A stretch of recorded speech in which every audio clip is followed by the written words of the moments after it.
Stop the Nazi games indeed. Hallo allemaal, daar zijn we er weer. RHTV Live. En zoals altijd geven we politiek, dan wel geopolitiek, dan geschiedenis. En een heel harde war van wat er allemaal gebeurt in de wereld. Ja. So, we are streaming live from Maastricht. And which is in the south of the Netherlands, of course. And we showed the animation of war, right?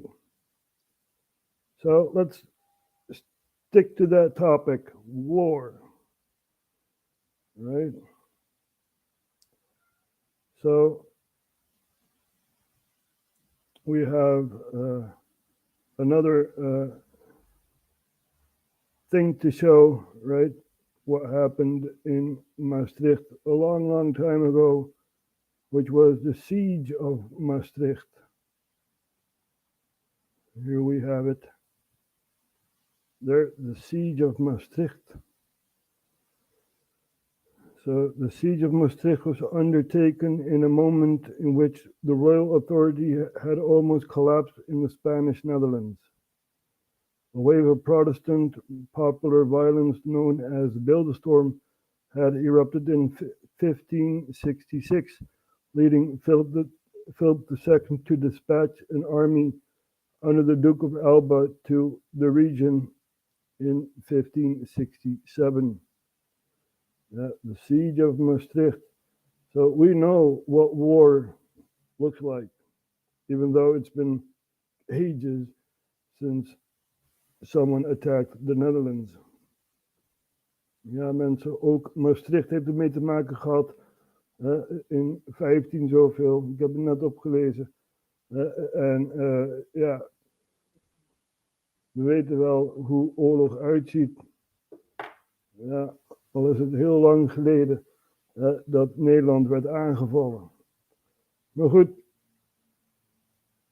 om Europa te begrijpen, dan moet je ook begrijpen dat er binnen Europa heel vaak oorlog is gevoerd. So to understand Europe, you must understand that war has been prevalent on the European continent. You know, we're going to show you the Crimean War, which happened in 1853, right? We had the United Kingdom and France aligning and trying to take over Crimea. So we're going to show you an animation of that. Ja, in 1853 hadden we de Krimoorlog. Ja, en Engeland en Frankrijk en andere landen, die gingen dus oorlog voeren om de Krim. Ja, daar hebben we een mooie animatie van. En dan laten we dat even zien, hè.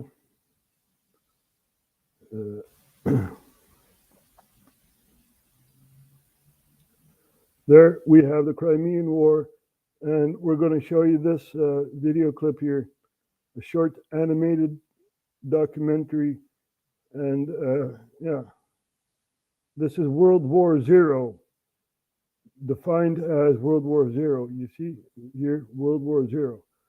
So we're going to take a look at what happened back then. 1853 and the Ottoman Empire has declared war on the Russian Empire. Why? Well, there's lots of reasons, but the most immediate was that the Russian Emperor Nicholas I was legally the protector of Christians within the Ottoman Empire. Napoleon III, the Emperor of the French, wanted this position and the Ottomans caved and gave it to him. This was unacceptable, and so Nicholas sent his armies into the Ottomans' Danubian principalities, nominally to protect the Christians of the empire. This led to the Ottoman Sultan Abdulmajid I declaring war on the Russians. For the great powers of Europe, the war wasn't something they wanted. The British didn't want the Ottomans to lose and for Russia to gain too much. The French were basically looking to throw off the memories of the Napoleonic Wars by increasing their international prestige. As for the Austrian Empire, they were on good terms with the Russians, since the Russians had aided them by putting down the Hungarian Revolution of 1848. However, Austria was concerned with Russia's growing influence in the Balkans, especially its links to the Slavic and Orthodox populations there. Prussia simply opted for neutrality. So the Russians quickly won a naval victory at the Battle of Sinop, sinking the Ottoman fleet there, but after that action was sparse. By 1854, Britain and France were concerned that the Russians would be victorious, and so gave them an ultimatum: withdraw your forces or risk Anglo-French intervention. The Russians did not, and so both Britain and France declared war. So Russia did have a gargantuan army, but its numbers were limited by the system of serfdom, since the serfs were needed to work and the nobles didn't want to give them rifles. By mid-1854, the Russians had withdrawn from the Danubian principalities, which the Austrians then occupied. The main assault against the Russians began in September of 1854 with the Allies landing in Crimea. They pushed to the south, looking to capture the important fortress of Sevastopol. The Russians chose to meet them here at the Battle of Alma, whereby they were pushed back by the British and French forces. One of the reasons for the Russian loss was that Allied troops had been issued with the new rifled muskets, which had greater range and accuracy than those of the Russians. After their victory at Alma, the Allies moved south and encircled Sevastopol. The British suffered from issues of professionalism during the Crimean campaign. Their officers weren't selected on merit, and the soldiers were forced to consume awful rations. The horrendous conditions saw the spread of disease, mostly cholera, which killed far more soldiers than combat did. One nurse, Florence Nightingale, was instrumental in reforming the medical practices in the military and made many demands for improvements. Anywho, the Russians didn't simply sit there and let the Allies besiege Sevastopol. They launched multiple attacks against the Allied positions, the most famous being their attempt to recapture Balaclava in order to break the siege. This battle saw the famous charge of the Light Brigade, a complete slaughter of the British cavalry. So 1855 was a big year for the war. 1. Sardinia joined on the Allied side and sent many thousands of troops to aid them. This was mostly so it could discuss Italian unification with Britain and France in a good light. 2. The British and French began naval assaults in the Baltic Sea to disrupt shipping and hurt Russian trade, but also to prevent the movement of troops south to Crimea. And 3. Nicholas I of Russia died and was succeeded by Alexander II, who sought to continue the war until victory. This led to the Russians attempting several more times to relieve Sevastopol, including an attempted invasion of the Ottoman Empire via the Caucasus. All of their attempts failed, and in September of 1855 Sevastopol fell, mostly to a French assault. The Crimean War was now lost for the Russians, and they agreed to a peace treaty in early 1856. The conditions were that 1. All sides would give back any occupied territory except for Russia, who would lose a tiny bit of territory here. 2. Russia would no longer be the protector of Christians within the Ottoman Empire, and 3. The Black Sea was to remain demilitarized. For the Russians, the war was a complete humiliation, and it became clear that major reforms were needed. For the Ottomans, the war brought back some of its prestige and was a stopgap in its decline. For the British, the war, whilst a victory, was embarrassing. For the French, the war was truly a victory in all spheres. They'd won back a great deal of prestige, and they demonstrated that their army was once again the greatest in Europe. After which, France and Napoleon III would ride a high forevermore, and absolutely nothing or no one whatsoever could ruin it. I hope you enjoyed this episode, and thank you for watching. Right. So now we understand France has been a superpower within Europe, right? After the Napoleonic Wars and stuff like that. So we begrijpen dus dat Frankrijk heel veel invloed had binnen Europa. Ja, dus Frankrijk die kwam min of meer als held uit de Krimoorlog. Want ze hebben hun invloed behouden daar. En ja, er was natuurlijk een andere supermacht. Een opkomende supermacht. Er waren de Pruisen. Ja, Duitsland. Duitsland die begon zich te formeren. De Duitse deelstaten en zo. En ja, Frankrijk, die wou zijn positie behouden als grootmacht binnen het Europese continent. En die hebben dus Duitsland uitgedaagd. Of Duitsland daagde hun uit, min of meer. En ja, zo kwam er dus oorlog. In 1860, als ik me niet vergis. Ja. Dus, of 1870 zelfs. Ja. moest even mezelf gaan corrigeren. Maar dit is dus gebeurd. Hè. So, France wanted to stay a superpower within the European continent, but the Prussians basically were, teasing the French for war. And the French said, okay, you want war? You'll get a war. And they attacked the Prussians, right? And this is how Germany got formed. All the German states within Germany, right? They formed into one country. So, and we also have an animation of that. We gaan even kijken naar de Frans-Prussische oorlog, the Franco-Prussian War. History matters. We need to know our history. And if you watch RHTVLive, then you know your history, right?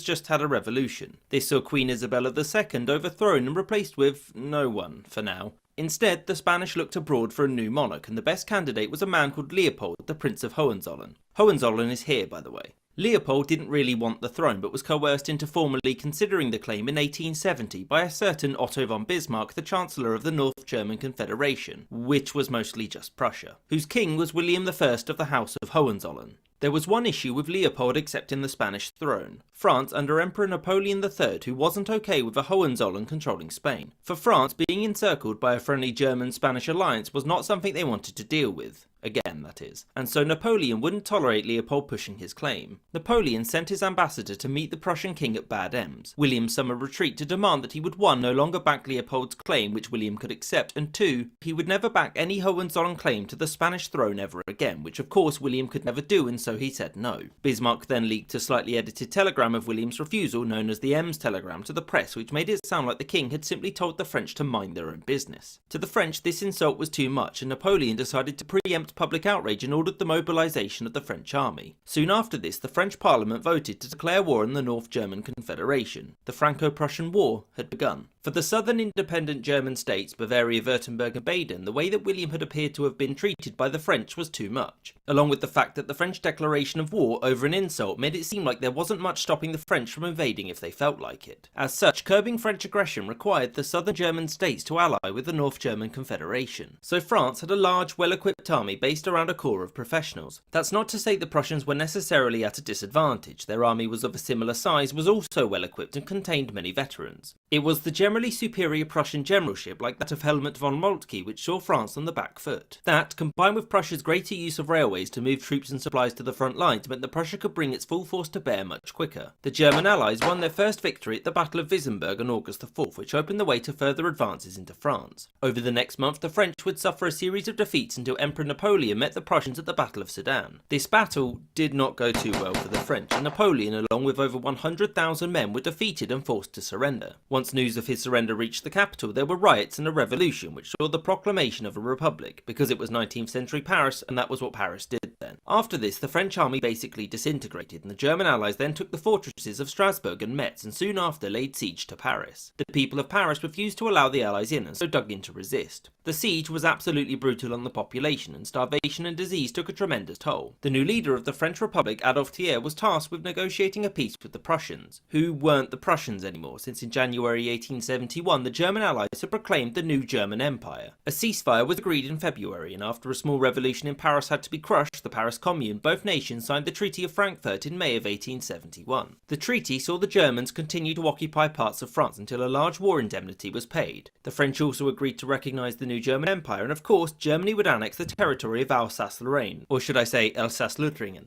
The Franco-Prussian War was now over, and it had absolutely colossal implications for history. It saw the unification of the German Empire, which fundamentally shifted the balance of power in Europe. The annexation of Alsace-Lorraine would dominate French politics for the next 4 decades and guarantee French hostility to Germany. I hope you enjoyed this episode and thank you for watching, and a special thanks to James Bisonet, Azarka Flash, Henry Rabban, Winston Kaywood, Adam Harvey and Sky Chappelle. So now we see, right, France as a superpower declining because we have another superpower, Germany, right? And Germany,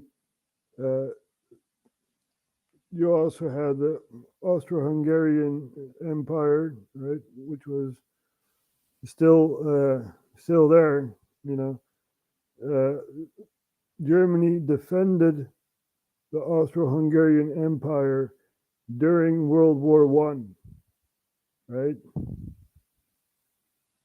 And that is because Franz Ferdinand got shot in in the Balkans. Franz Ferdinand, there we have him. So he got shot in the Balkans, and this is the start of World War One, right? So we're looking at Europe and the wars that have been waged on the European continent. So people have a better understanding of Europe, basically.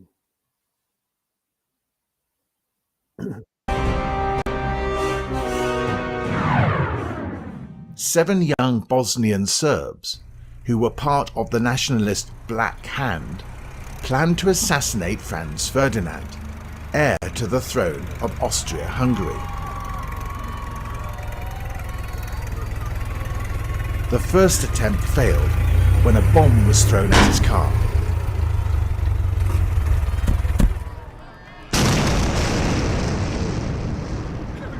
He missed, and the conspirator was arrested.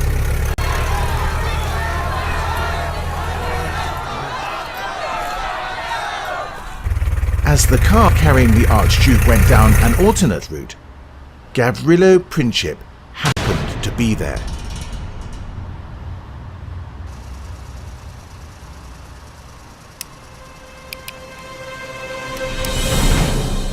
He shot and killed both Franz Ferdinand and his wife Sophie. This caused a crisis where Austria declared war on Serbia, and in response, Russia declared war on Austria. Other nations, obliged by their alliances, joined in, bringing the outbreak of the First World War. So here you have the Central Powers, Germany, Austria-Hungary, and also Turkey. And here you have the Triple Entente, as it was called, Russia, France, and England, right? And we also know about the Russian Revolution, the Bolshevik uprising, right, where Russia had left the stage of World War One. We know our history, right? We know our history. So Europe has been a continent plagued by war, right? So people,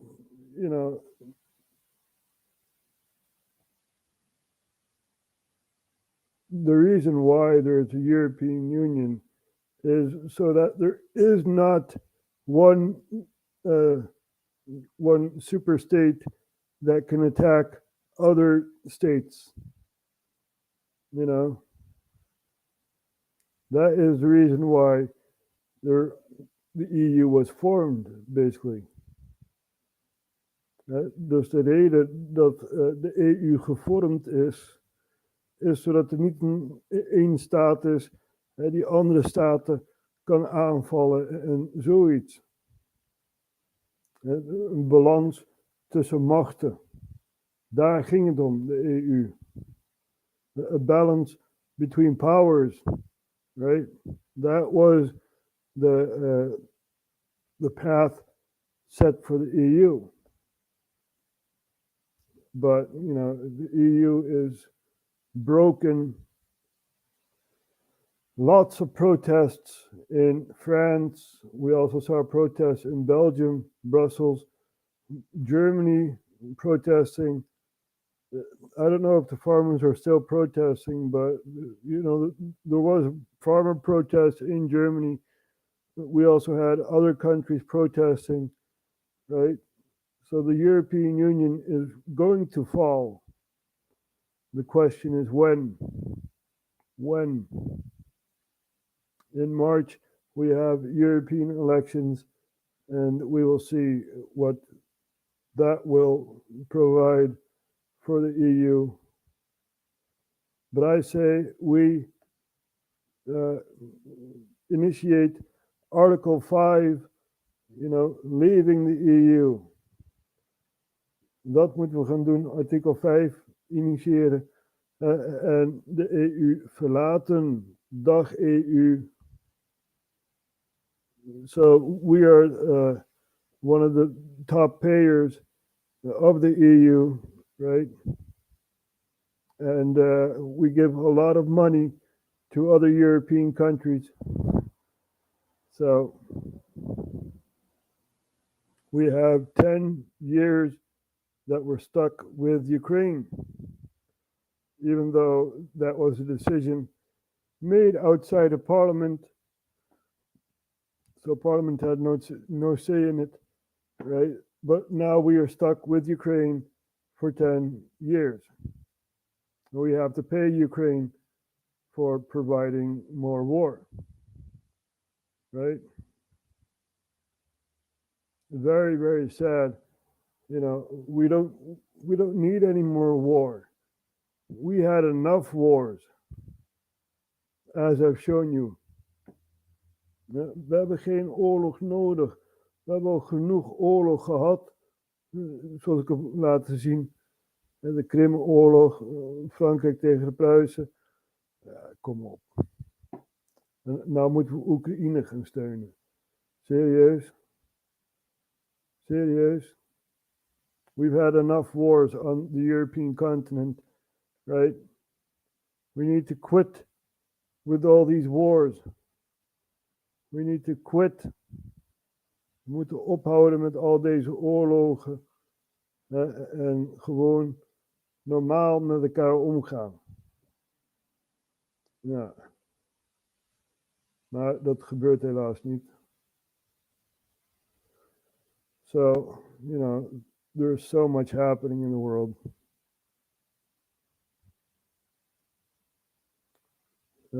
Let's see. No more brother wars. Yeah, no more wars.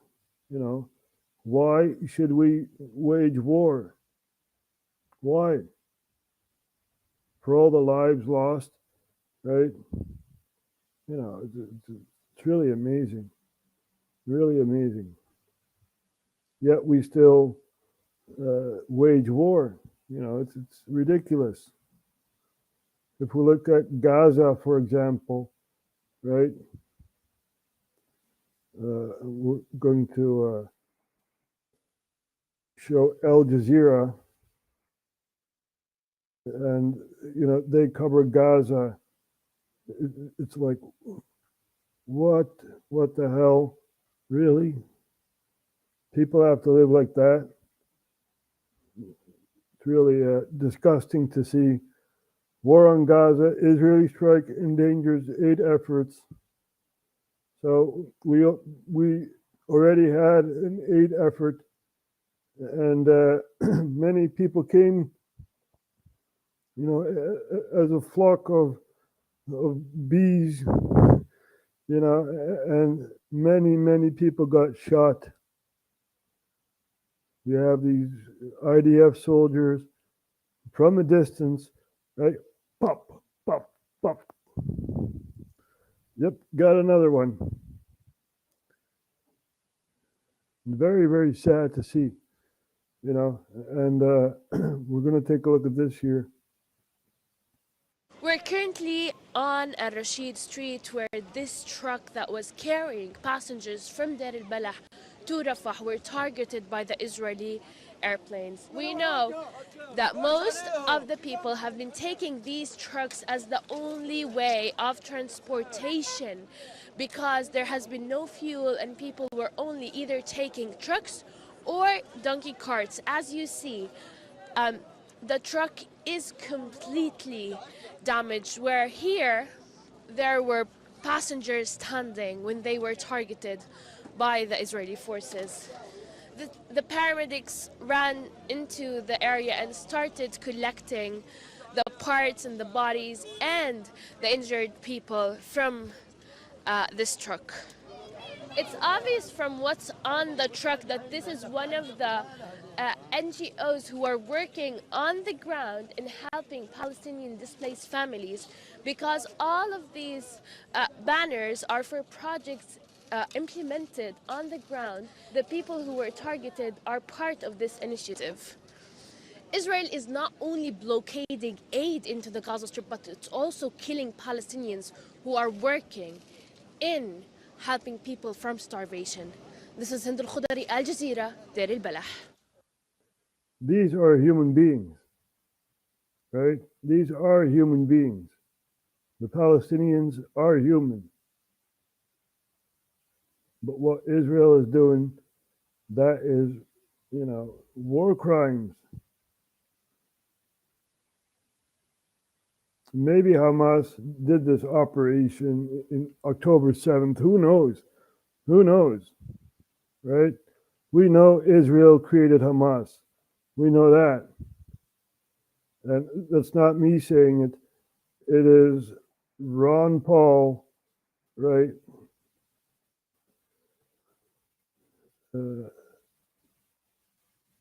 We have shown this for ages, so people need to understand what is happening in the Middle East. Ron Paul, Israel created Hamas. So America is supporting Israel whilst also supporting the Palestinians who make Hamas. Paul. By Israel. The gentleman is recognized for 2 minutes. Gentlelady for yielding, and I ask unanimous consent to revise and extend my remarks. Without objection. Madam Speaker, I rise in opposition to this resolution, not because I am taking sides and picking who the bad guys are and who the good guys are, but I'm looking at this more from the angle of being a United States citizen, an American. And I think resolutions like this really do us great harm. In many ways, what's happening in the Middle East, and in particular with Gaza right now, we have some moral responsibility for both sides in a way, because we provide help and funding for both Arab nations and Israel.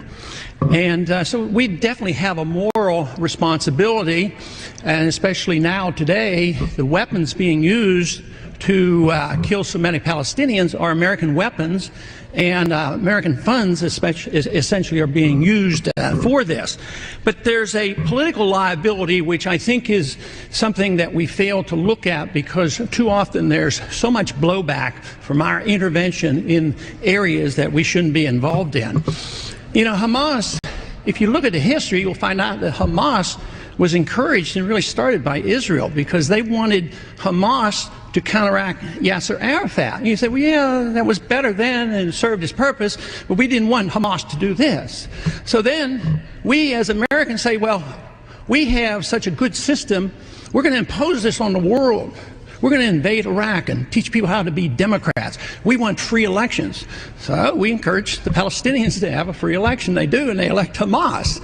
So we first indirectly and directly through Israel help establish Hamas. Then we have election. Then Hamas becomes dominant, so we have to kill them.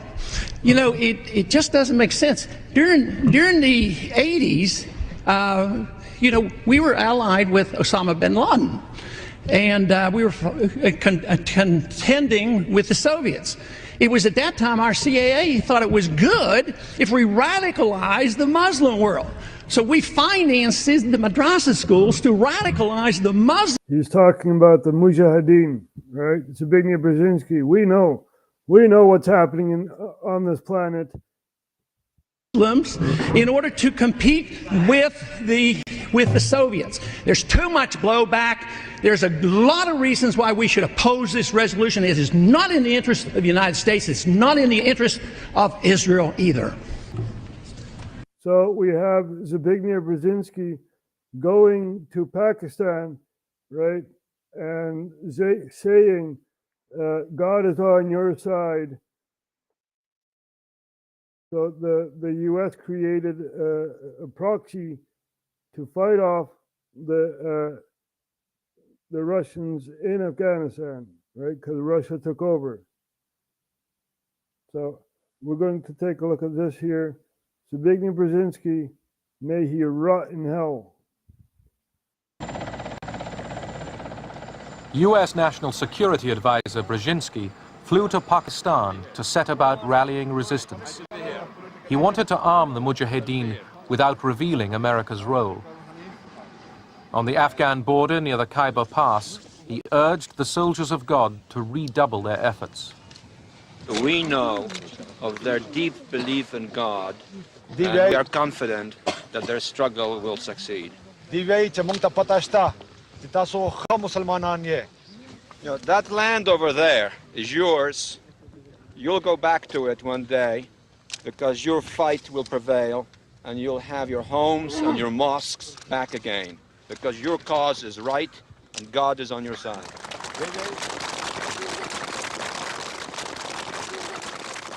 The purpose of coordinate. So let's put that on the map, right? The Khyber Pass. We shall never, ever forget this, right? Radicalizing Muslims to take over Afghanistan. Here we have the Khyber Pass, very long valley basically, and got like mountains and stuff like that, right? And it's near the Afghan border, not far from Kabul. Here we have Kabul. And Zbigniew Brzezinski basically made a proxy, to take over Kabul and fend off the Russians, the USSR. The Cold War mentality back then. And the Mujahideen split apart. You had three groups, basically two, but one was, very small. You had the Northern Alliance, you had the Taliban, and you had Al-Qaeda, right? So Al-Qaeda formed into ISIS, and they took over Syria and Iraq, basically, right? So the Northern Alliance was fighting the Taliban, and during September in the year 2000, they asked for U.S. help. And what happened a year later, 2001, on the 11th of September? You guys remember that? Well, we're going to show, right? Show, not tell.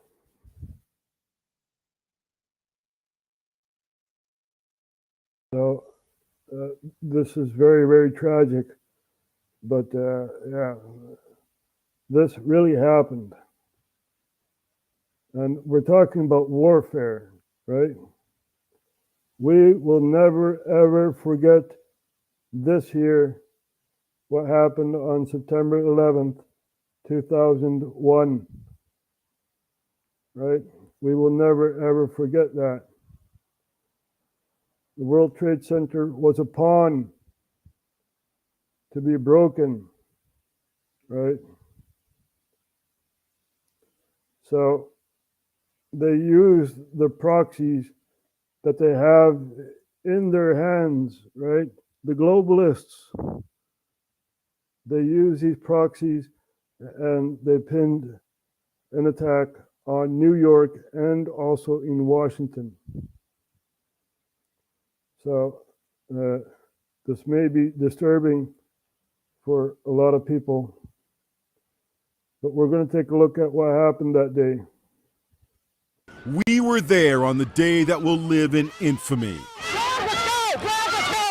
Inside Edition's Matt Mahar was one of the first reporters on the scene. Okay, a big explosion has just occurred. Everyone is running from the entire financial district now. The smoke is filling the entire area. Let's go. Come on, go, Brad, go. Stop shooting, Brad, go. Cameraman Brad Waite captured moments never to be forgotten. Mayor, any idea how this happened? Not right now, not right now. Correspondent April Woodard was already there when she encountered Mayor Rudy Giuliani, who was getting his first look at the disaster. As you can see, there's debris all over. It looks like it's snowing out here in downtown Manhattan. Cameraman Steve Shapiro found himself in the midst of the chaos as day turned to night. Shapiro recorded scenes of utter devastation. It was almost apocalyptic. Everybody go down to the sub-basement. He followed these desperate people as they sought safety in a bomb shelter. A filmmaker who was shooting plumes of smoke was pulled into a juice bar just as daylight turned to dark. My God! You're right! Oh my God, you saved my life! Others hid in a deli. Oh my God! Unforgettable moments from one of America's most tragic days.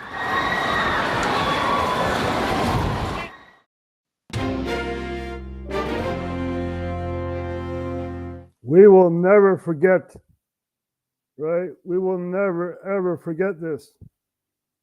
This is engraved in our mind. This is part of our history.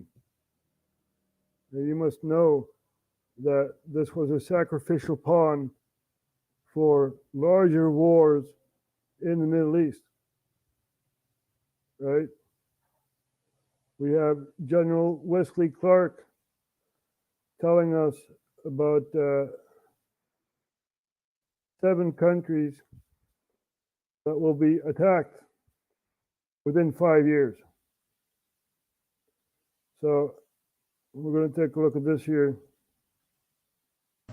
About 10 days after 9/11, I went through the Pentagon and I saw Secretary Rumsfeld and Deputy Secretary Wolfowitz. I went downstairs just to say hello to some of the people on the Joint Staff who used to work for me, and one of the generals called me and he said, "Sir, you got to come in. You got to come in and talk to me a second." I said, "Well, you're too busy." He said, "No." He says, "We've made the decision. We're going to war with Iraq." This was on or about the 20th of September. I said, "We're going to war with Iraq. Why?" He said, "I don't know." He said, "I guess they don't know what else to do." So I said, "Well, did they find some information connecting Saddam to Al-Qaeda?" He said, No. He says, "There's nothing new that way. They've just made the decision to go to war with Iraq." He said, "I guess it's like we don't know what to do about terrorists, but we've got a good military and we can take down governments." And he said, "I guess if the only tool you have is a hammer, every problem has to look like a nail."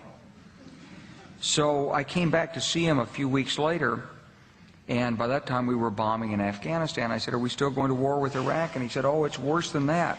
He said, he reached over on his desk, he picked up a piece of paper, and he said, I just got this down from upstairs," meaning the Secretary of Defense's office today, and he said, "This is a memo that describes how we're going to take out 7 countries in 5 years, starting with Iraq and then Syria, Lebanon, Libya, Somalia, Sudan, and finishing off Iran." There you go. There you go. The truth is about the Middle East is, had there been no oil there, it would be like Africa. Nobody is threatening to intervene in Africa. The problem is the opposite. We keep asking for people to intervene and stop it. And there's no question that the presence of petroleum throughout the region has sparked great power involvement. Whether that... Yep.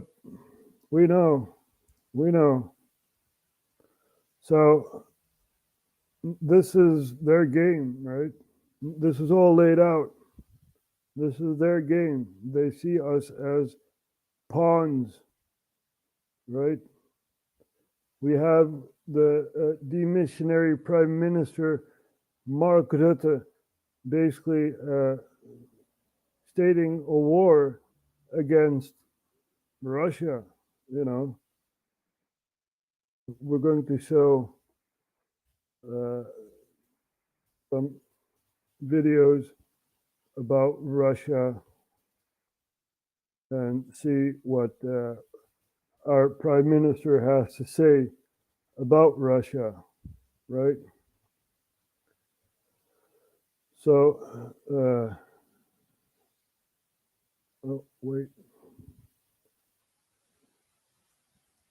Mark Rutte, Rusland. Mark Rutte, Rusland. So this is how our Prime Minister reacts to the so-called Russian invasion in Ukraine. Ik heb het eerder tegen u gezegd en ik herhaal het hier nog een keer. Nederland veroordeelt ten scherpste deze inval door Rusland op Oekraïns grondgebied. Het is een daad van ongekende agressie, op geen enkele manier te rechtvaardigen. Die een ernst. So it's not justified by Russia to invade Ukraine. This is how our Prime Minister sees it, right? But he doesn't see, what is really happening in Ukraine. We have Russell Brand talking about what's happening in Ukraine, and he is basically saying that there is a shadow war going on in Ukraine. Those announcements, just the ones you've heard already, included we do have CIA bases within Ukraine and have been waging on a shadow war. And as you know, NATO have been provoking Russia for years by inviting Ukraine to join NATO since 2008, knowing that that's a red line for Putin. That can no longer be called an unprovoked attack. It's a provoked attack. It's still terrible for the people of Ukraine. I'm aware, and I pray that Ukrainian people are watching this, and I pray that they're safe. Obviously not within Ukraine, I'm assuming, elsewhere as refugees, due to this terrible war that could be prevented, because I bet you wouldn't be so willing to spend your tax dollars funding the perpetuation of a war that is provoked rather than unprovoked. We'll get into looking at why the legacy media have changed their tune right now. But for this moment, we can double down on the fact that we can't trust them. We could never trust them. Why would you ever trust them? What do you think they are about? Let's have a look. Russia commenced its full-scale, unprovoked invasion of Ukraine. President Putin has launched a horrific, unprovoked attack on their country.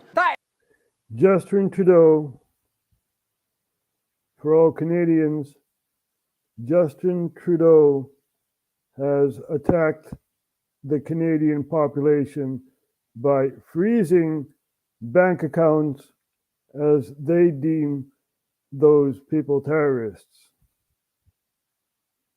You are the Nazi, Trudeau. You are on the wrong side of history. Well, we know. We know that you are a WEF puppet, right? Klaus Schwab is pulling your strings. We know. You're scum. You don't care about Canadians. You were applauding a Nazi. Yeah. And your government didn't even know the guy was a Nazi, right? Really, here we see the Canadian Parliament giving a standing ovation to a Nazi.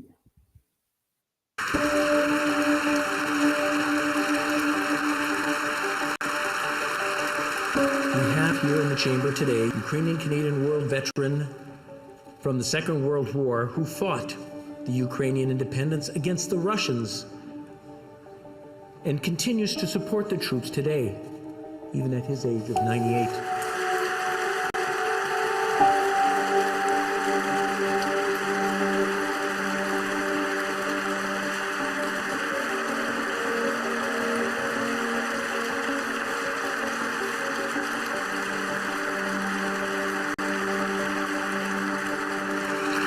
He's a Ukrainian hero, a Canadian hero, and we thank him for all his service.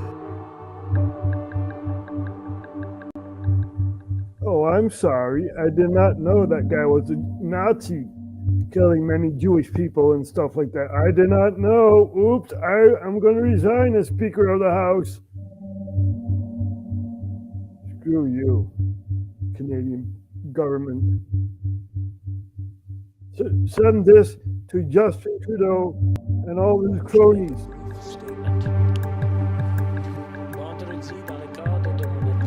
I wish to apologize to the House. No one, including you, my fellow parliamentarians, or the Ukraine delegation, was privy to my remarks prior to their delivery.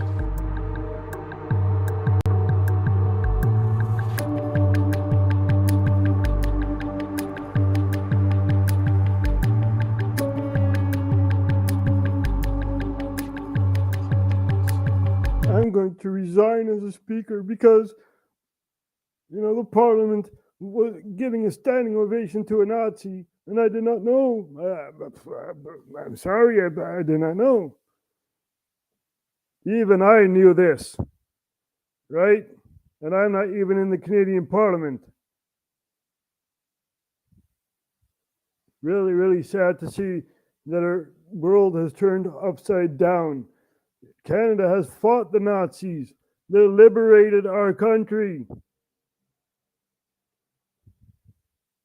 And now you have the Canadian Parliament giving a standing ovation for Nazis.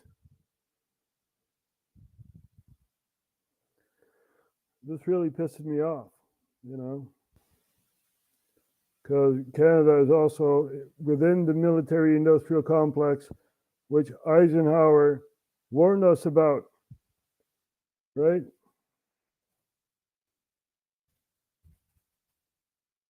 His farewell speech, he warned about the military-industrial complex. A vital element in keeping the peace is our military establishment. Our arms must be mighty, ready for instant action, so that no potential aggressor may be tempted to risk his own destruction. Our military organization today bears little relation to that known of any of my predecessors in peacetime, or indeed by the fighting men of World War II or Korea. Until the latest of our world conflicts, the United States had no armaments industry. American makers of plowshares could, with time and as required, make swords as well. But we can no longer risk emergency improvisation of national defense.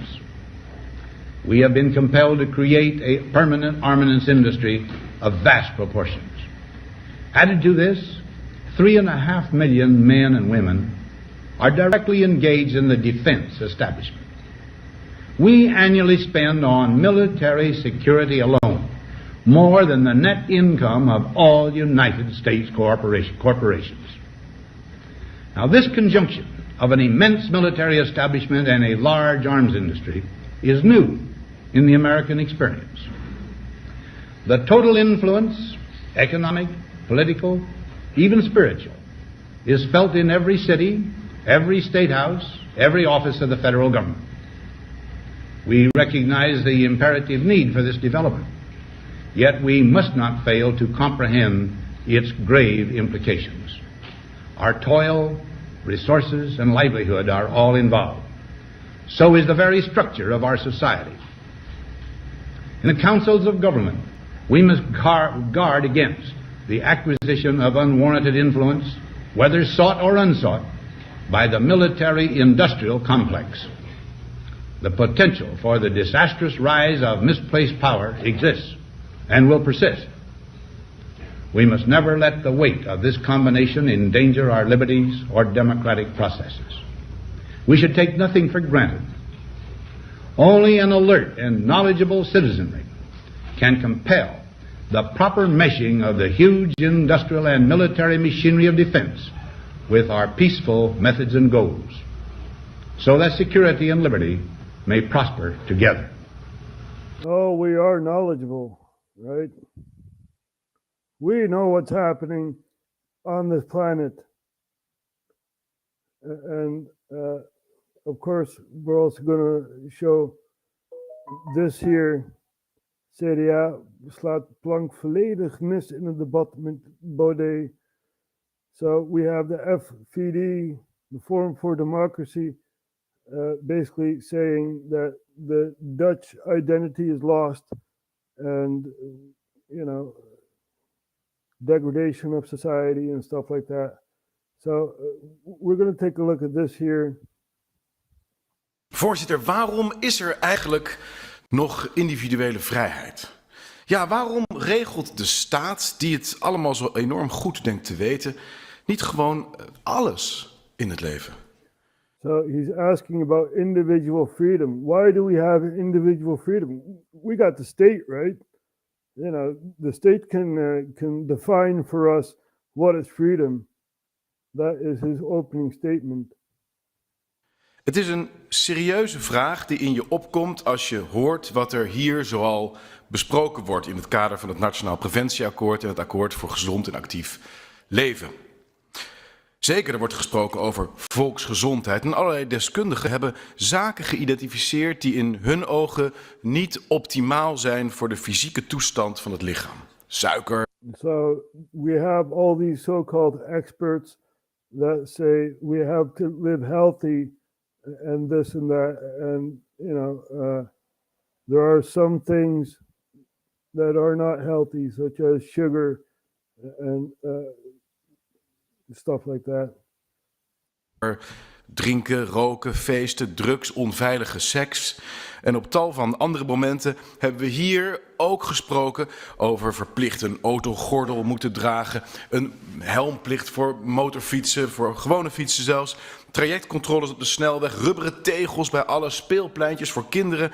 En inderdaad, tussen 2020 en 2022 leefde onze samenleving met lockdowns, mondkapjes en semi-verplichte vaccinaties. Allemaal telkens weer om de veronderstelde maatschappelijke risico's te ondervangen. Om het leven van de mensen te organiseren, te optimaliseren. Stel je een wereld voor waarin... So basically he's saying we had 2 years of corona regulations and rules and it's government that decides for us. It's we have lost the knowledge of having a government. The government is not supposed to be totalitarian. The government is supposed to help you with all sorts of issues, right? But no, they don't.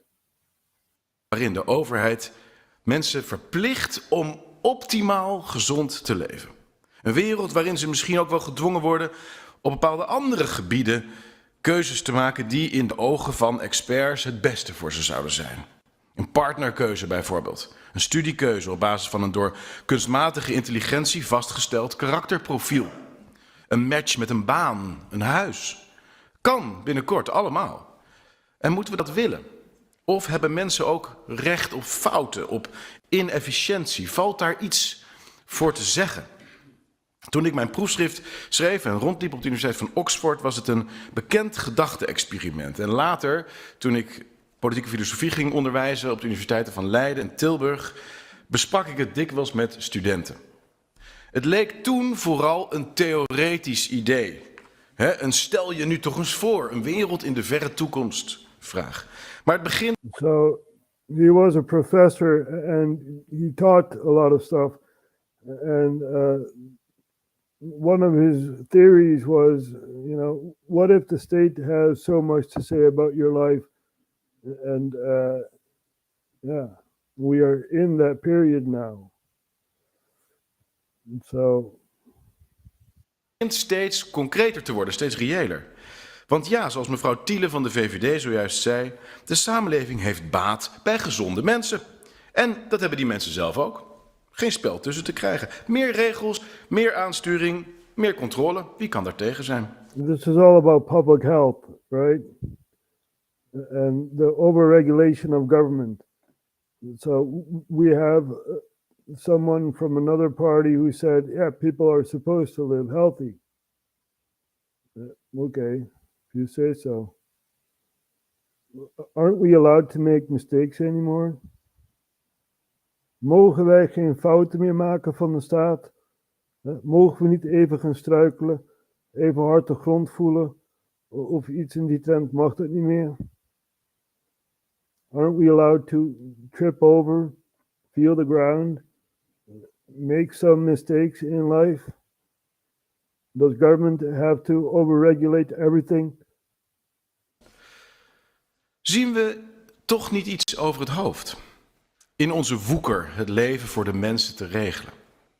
Het argument voor menselijke vrijheid te midden van een steeds verder aanzwellende groep deskundologen en experts die beter weten wat we ermee moeten doen, is best lastig te maken. Toch is het van groot belang om het te maken, omdat ik oprecht geloof dat wanneer we dat vergeten, de beschaving ten einde komt. Het eerste argument voor menselijke vrijheid te midden van het technocratische argument is dat deskundigen zich kunnen vergissen en dat inderdaad ook voortdurend doen. So we have a group of experts that say, the Dutch population needs to live healthy and stuff like that. But the experts are wrong sometimes, right? And this is what Chetty is basically saying. Zo hebben ze zich op dramatische wijze vergist tijdens corona bijvoorbeeld. Ze kunnen zich vergissen waar het gaat om denkbeelden rondom klimaatverandering en CO2 en stikstof. Het is zoals bekend de mening van Forum voor Democratie dat zo'n beetje alle zogenaamde experts en deskundigen in het moderne Westen zich op zo'n beetje alle onderwerpen vergissen.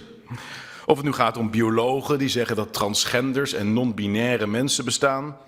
Of om economen die zeggen dat de euro goed zou zijn voor onze welvaart. Of om voedingsexperts die zeggen dat vegetarisch eten gezond is en vlees eten slecht. So basically he's saying every expert is wrong, according to the FVD, right? They're wrong about nature, they're wrong about food, and a lot of topics, the experts are wrong. Dus waarom zou je die experts macht over ons leven willen geven? Liever niet, zou ik zeggen. Hou die experts lekker weg uit het mijne. So why would you give these experts power over the population, right? And Thierry says, go away with these experts. We don't need these people. Maar er is een fundamenteler argument, denk ik. En dat gaat niet over de discussie wat nu precies goede of gezonde keuzes zouden zijn, maar de vraag of de kwaliteit van het leven in zulke categorieën te vatten is. Of dat het leven van een mens, een mens om het Jiddisch te zeggen, misschien niet primair lichaam is, maar geest. Niet primair materie, maar ziel. Geen afgemeten parcours, maar een helder verhaal, een tragedie. So he's basically talking about the human, right? Not the physical human being, but the spiritual human being. And which is more important, the physical or the spiritual? Tragedie, een vuur dat wellicht kort wil vlammen, maar dan ook voor altijd in de harten van ons allen herinnerd zal worden. Zou het kunnen, alstublieft? So he's talking about the light within the person. Maybe he or she wants to have, a long or short period of time on this earth. Deze in het zo belangrijk voor me. Zou het kunnen dat de moderne democratie, waarin het leven steeds verder gereguleerd wordt door uiterst goed bedoelende regelneven en nichten in haar inspanningen om het leven voor de mensen beter te maken, eigenlijk de kern van dat leven uit het oog verliest? Is het mogelijk dat we een verschrikkelijk pad van sterilisatie van het leven opgaan, waarin met ieder risico ook iedere schoonheid, iedere grootsheid wordt gedempt? Laatste zin, in de middeleeuwen was de gemiddelde levensverwachting 35 en bouwden we kathedralen. Nu is de gemiddelde levensverwachting 75 en bouwen we dit soort dingen. Ja. So he's talking about the Middle Ages, right? The average age was 35, and then you die. And they built cathedrals, and now the average age is 75, and we build such buildings as the Parliament. And if you want to look at the Dutch Parliament, we're going to show some images of the Dutch Parliament. And it's a very ugly building, right? But that is one of the buildings that was of the U.S. Embassy, right? And we basically have another parliament that is in restoration. They're restoring all kinds of stuff. And now we're using the other building. So we're going to show the parliament. Ja, hoe moet je dat allemaal gaan vertalen? Here we have the Dutch government building where we have parliament. And this is what Chaggy was talking about, right? The architecture is ugly. Ugly. And this is the front side of it. So, yeah. You know, this is all happening.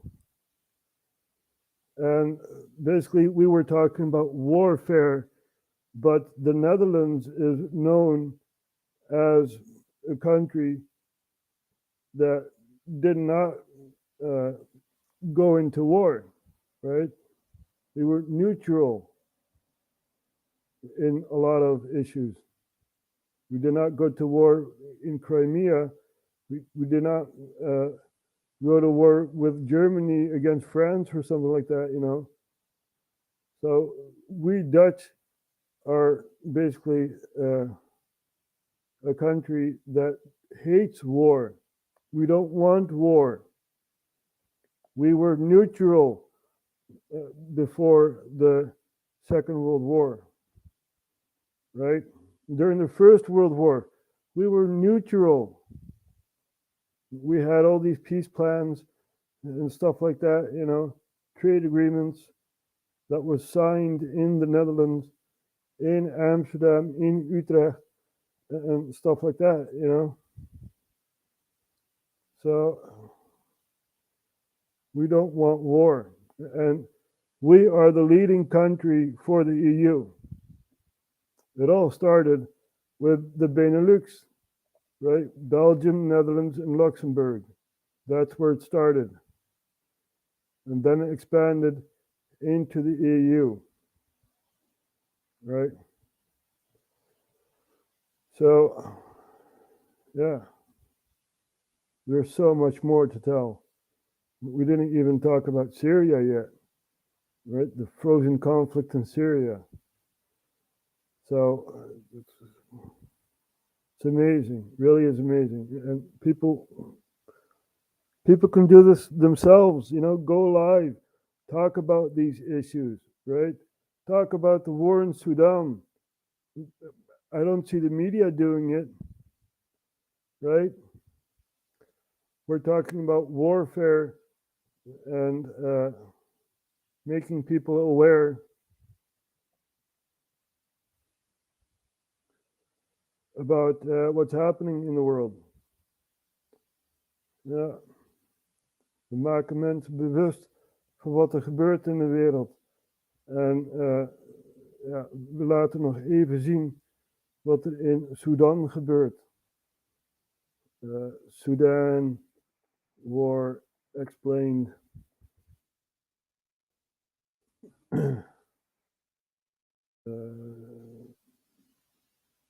Yeah, why not? Why not Vox, right? Al Jazeera is better. Here we have Al Jazeera explaining what happened in Sudan. National calls for a ceasefire. It's an all-out battle for control of the country between Sudan's army and a paramilitary unit known as the Rapid Support Forces, the RSF, led by men who used to be allies. Hundreds of people have been killed, and hundreds have been injured. There's fighting in different parts of Sudan, but it's heaviest in the capital, Khartoum.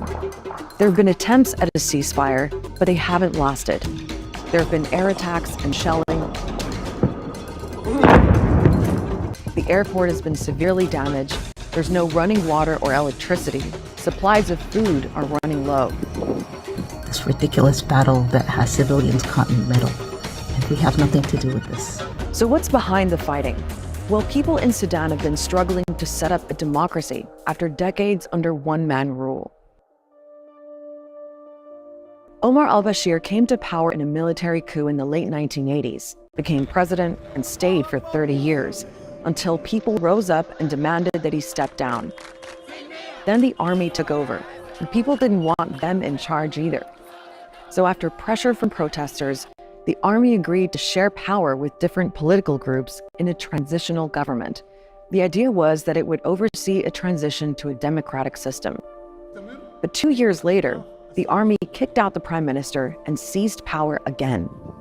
The people in Sudan seem to be trapped in this limbo, and they're going round and round in a circle that involves the same people, with no clear path or trajectory on how they can actually start to plan for transitioning. There have been ongoing talks to make that transition happen between the military and political groups representing that pro-democracy movement. But a major reason the process is being held up is because of an underlying rivalry between the army and the Rapid Support Forces that have become like a second army. And many people see this as a personal rivalry between the army's leader, General Abdel Fattah al-Burhan, who's effectively the leader of the country, and the leader of the RSF, General Mohammed Hamdan Dagalo, widely known as Hemeti. The thing is, for years, both men were on the same side and had been since the war in Darfur. Hemeti led a militia at the time widely known as the Janjaweed, and they were used by al-Bashir's army to fight rebels in the region of Darfur. They were created to protect the upper echelon of the military and the senior commanders. They're accused of carrying out war crimes there, and al-Bashir actually got charged with committing genocide.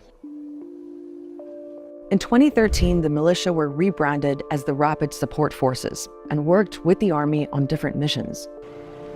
Then, in 2019, Hemeti and General al-Burhan joined up to get rid of al-Bashir. And during the big pro-democracy protests, the RSF and the army were accused of killing more than 100 people. But since then, the RSF has been acting a lot more independently, and they've grown more powerful. They were able to establish vast investments around the country and outside the country, especially in the gold trade. These two main actors, the army and the Rapid Support Forces, were able to collude, now successfully for about 4 years to stay in power themselves, but there was always that core tension about who was the top dog between them. So we have a war in Sudan, right? And two opposing forces. And one of those forces is being supported by Wagner, right? A Russian mercenary group. The RSF is supported by Wagner. And also the general from Libya, Haftar is his name. He's also supporting the RSF, right? So other outside countries are placing their bets who will win the Sudan war, right? So this is all happening, and yeah. There's also the Democratic Republic of the Congo, which is also on the radar, right? We have a war going on there. They want Kinshasa, the proxies that are trying to overthrow the government there, right? So we have that going on. War everywhere you look. Everywhere you look. And I want peace. That's what I want. Right? Yeah. Maybe I'm the only person in the world who wants peace. But a dark shadow has been cast over America. We have Brazil, right? And we have that interview with Tucker Carlson and the son of Bolsonaro, basically saying that it's a hellscape over there in Brazil. People are fleeing the country. Journalists in the U.S., Brazilian journalists in the U.S., right? And we also have news in the U.S. about journalists, because one of the journalists that covered January 6th is, caught and put in prison. So we're also going to take a look at that. And yeah, very, very sad to see that the U.S. is declining,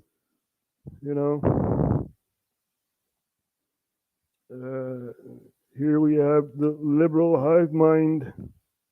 There we go. And here we can see the clip where a journalist that covered January 6th is caught basically by the FBI and stuff like that. Let's take a look at this. Solely focused on exposing the abundant hypocrisy of the left. We hear the word fascism all the time. It's the left's new favorite buzzword. Fascist this, fascist that, fascism this, fascism that. But of course, when challenged, it seems as though none of them can actually define what fascism even means.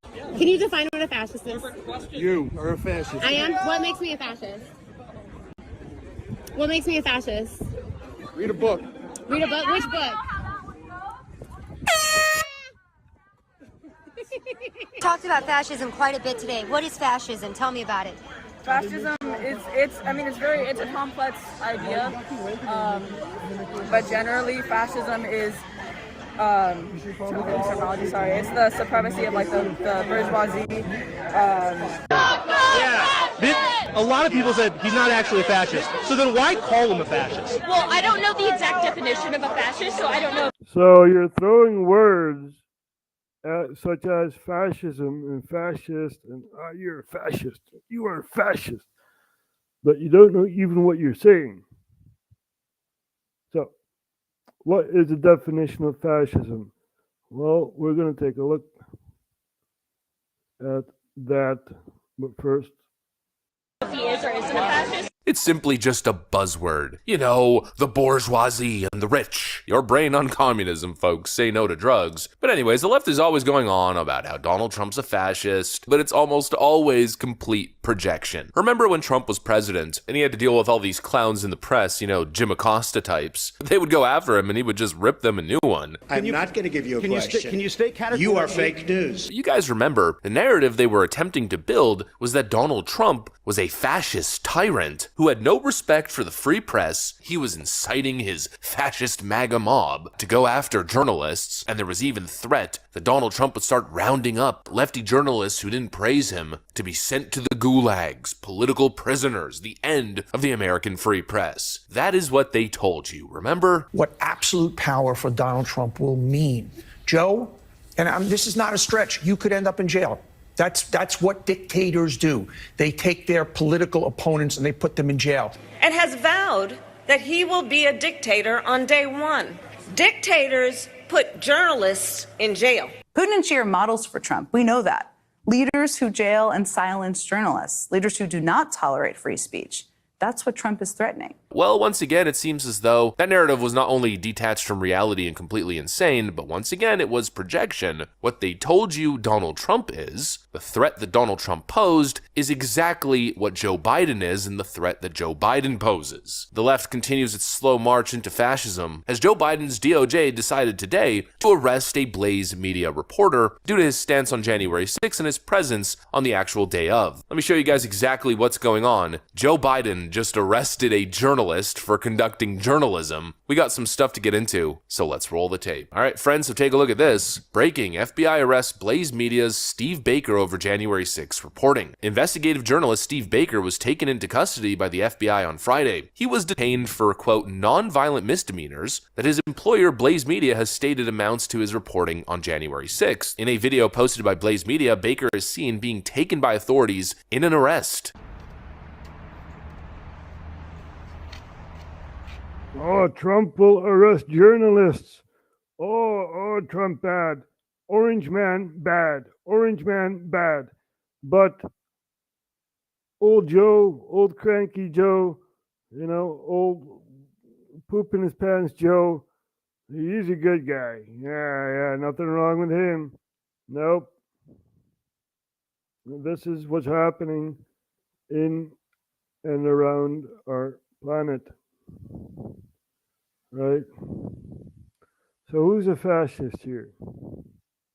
You tell me. Oh, Trump, orange man bad. Orange man bad.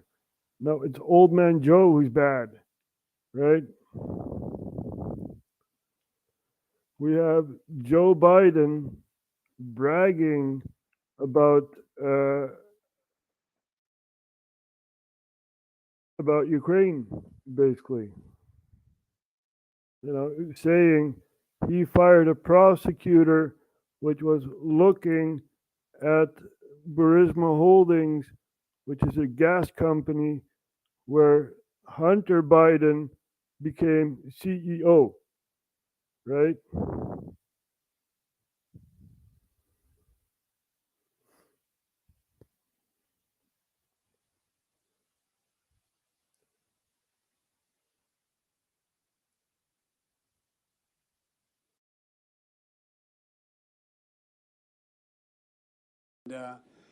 I remember going over convincing our team, or others too, convincing us that we should be providing for loan guarantees. And I went over for, I guess, the 12th, 13th time to Kyiv, and I was supposed to announce that there was another $1 billion loan guarantee.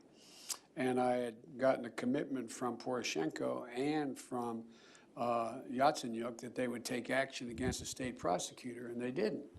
So they said they were walking out to press conference. I said, no, I'm not going to, we're not going to give you the $1 billion. They said, you have no authority. You're not the president. The president said. I said, call him. I said, I'm telling you, you're not getting the $1 billion.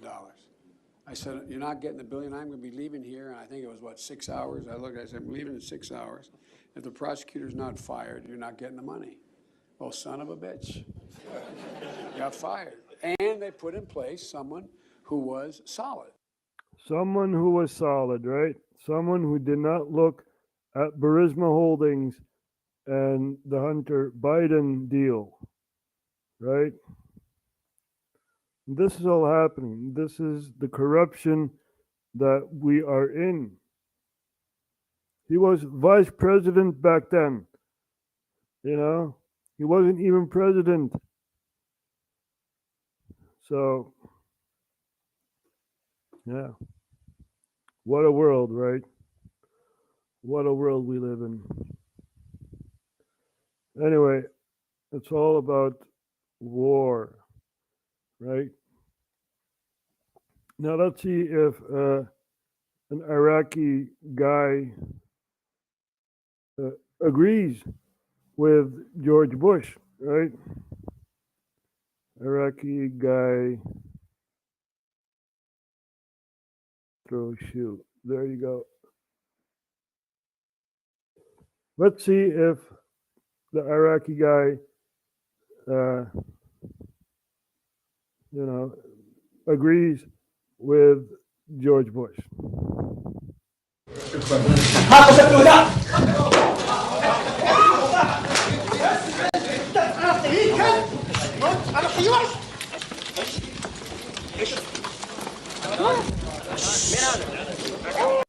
What did he do? Wait, we got to see this again.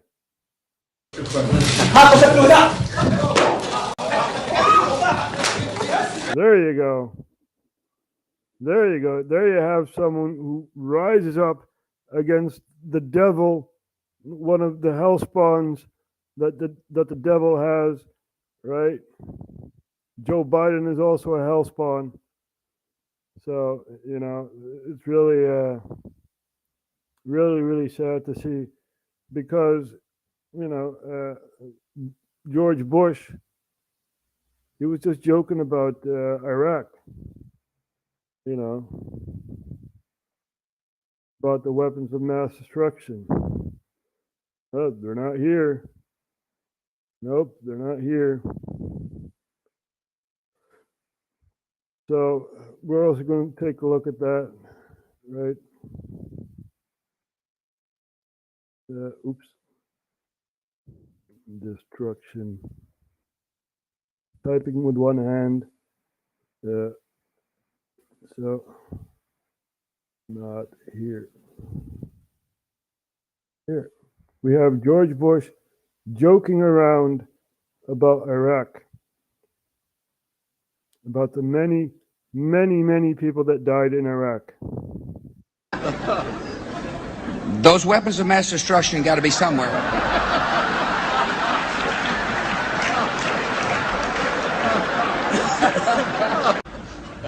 Nope, no weapons over there.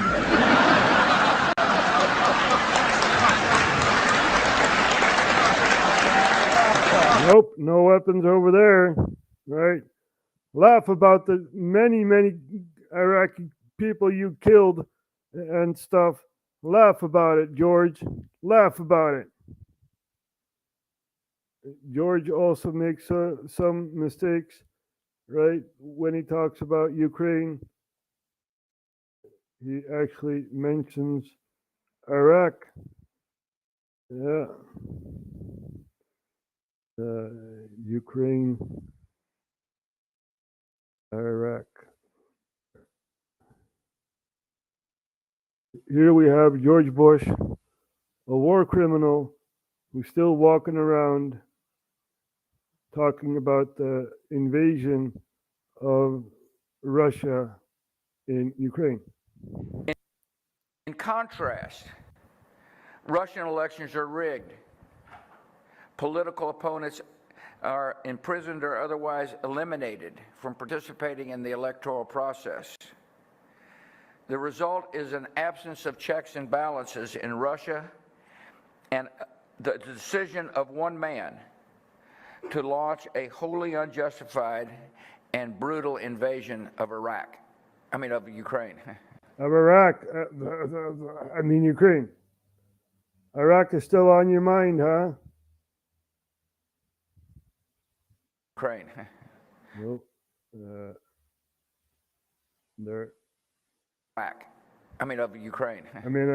Of Ukraine.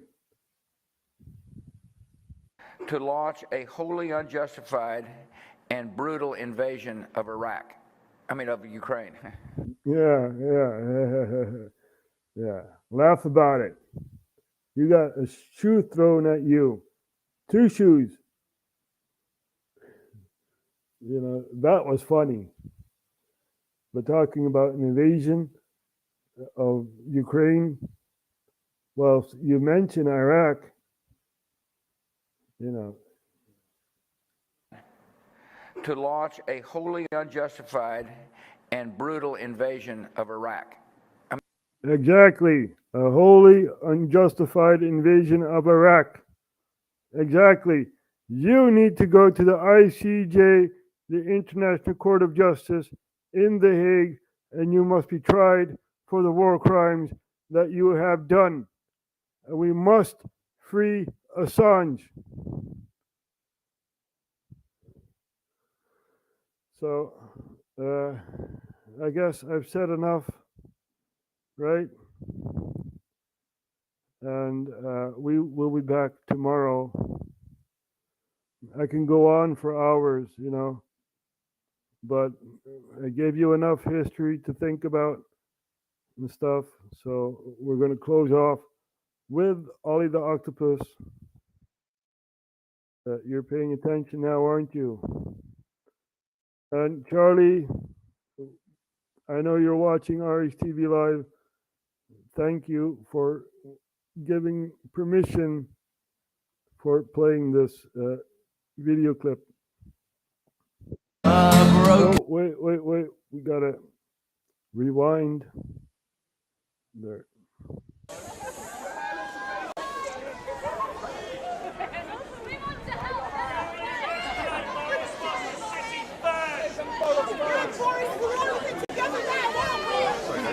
How'd you make your hair so silky, Boris? Salon selected. Let Boris speak. Let Boris speak. I just want to say thank you to everybody who's come out here today to volunteer to help clear up the mess. The British are so polite, you know.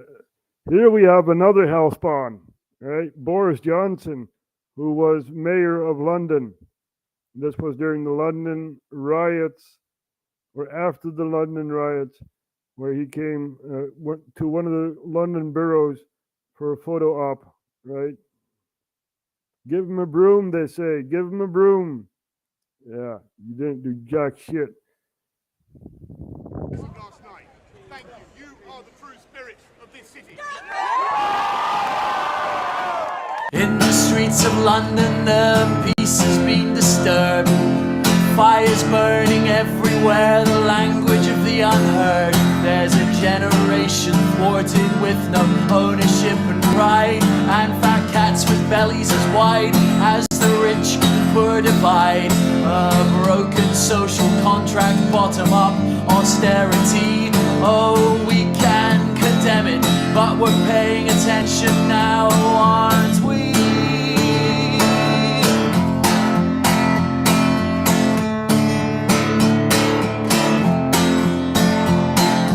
Blame it on the hoodies, blame it on the feral youth.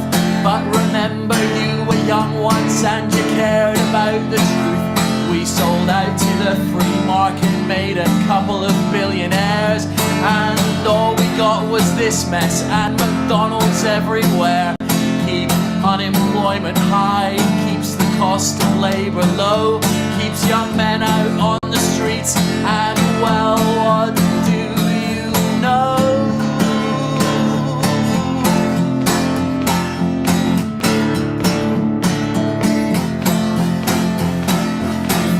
Down to Dixon's, you can take some stuff for free. You can get an Apple Mac and a high-def TV. But if you work in Canary Wharf in a bank too big to fail, there's much better looting going on, and you don't have to go to jail. Steal from a generation for the pockets of a few, but it can only go so far, and you're paying attention now, aren't you?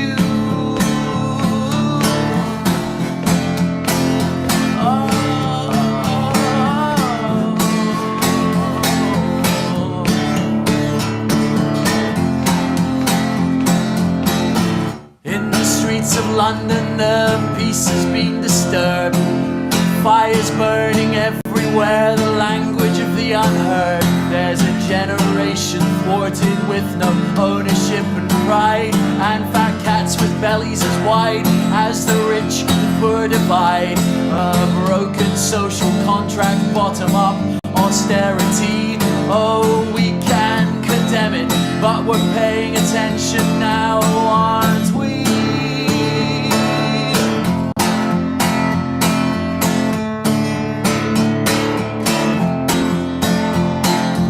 Blame it on the hoodies, blame it on the feral youth.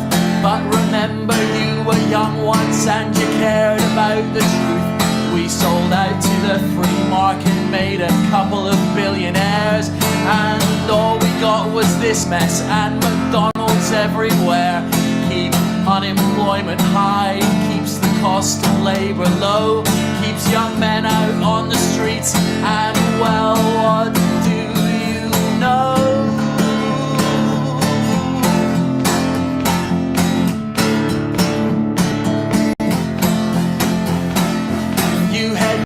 Dixon's, you can take some stuff for free. You can get an Apple Mac and a high-def TV.